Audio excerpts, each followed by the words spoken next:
This is an aeration report by Nathan Gottslig, voiceover by Nathan Gottslig, edited by Nathan Gottslig.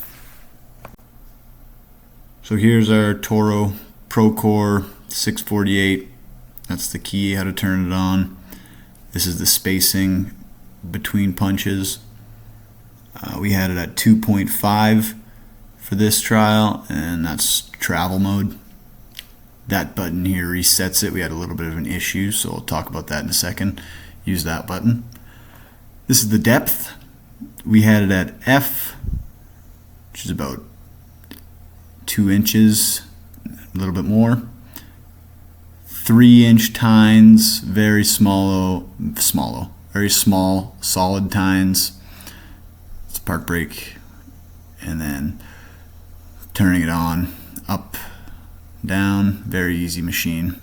I like this machine a lot. There she is. So yeah, there's our tines, 3-inch tines.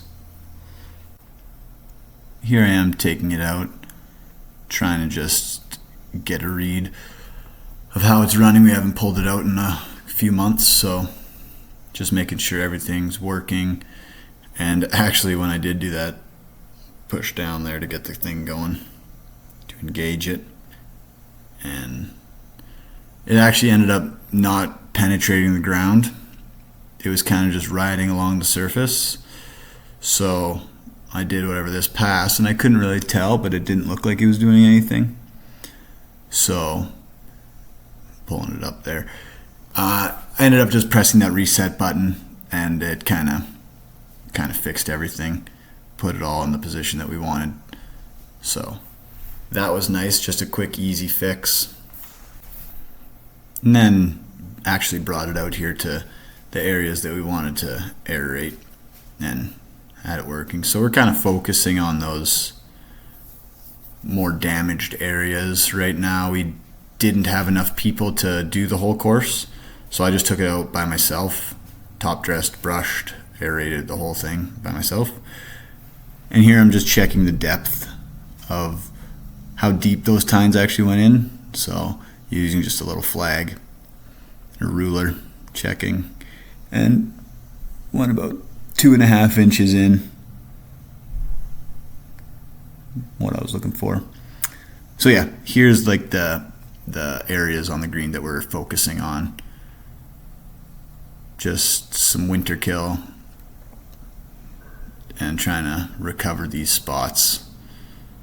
So aerating, top dressing, letting those spots breathe, creating channels for grass to grow in. And here's what it looked like after I aerated. Very small, not a whole lot, targeting those bad areas and trying to create some channels for grass to grow. And so after we top dress and aerate, we roll. We find this helps with recovery, smoothing out those areas, and in a few days you can barely even tell that we did anything. And that's kind of what it looks like after we top dress it. Maybe could have used a little bit more sand. I'm sure we'll go out there and fill in those spots a little better. Here I'm doing a compaction test. So this is kind of just the Ukrainian way of doing it, but you can see I had a little bit of trouble putting that in, and then going over to the side where it was aerated, it felt a lot easier. The compaction was a lot more even there. Look at that, I had to put all my weight on it just to get it down to that little rust mark I was using, and then go over to the aerated spot and kind of just sinks in a little bit easier. Didn't have to push in so hard. And then this is an infiltration test. So this was before we aerated. You can see it's taken a little bit of time for that water to soak in. 200 mils we used, and it took 5 minutes and 20 seconds. And then this is after we aerated and top dressed. It was quite a bit quicker. It was only 3 minutes and 30 seconds it took. So here are the results. You can see in an hour, if we didn't aerate, our greens could drain 2.25 liters of water, and then after we aerated, it could drain 3.43 liters of water in an hour. So quite a big difference. Happy with that. Pretty cool to see that. Learned something new there.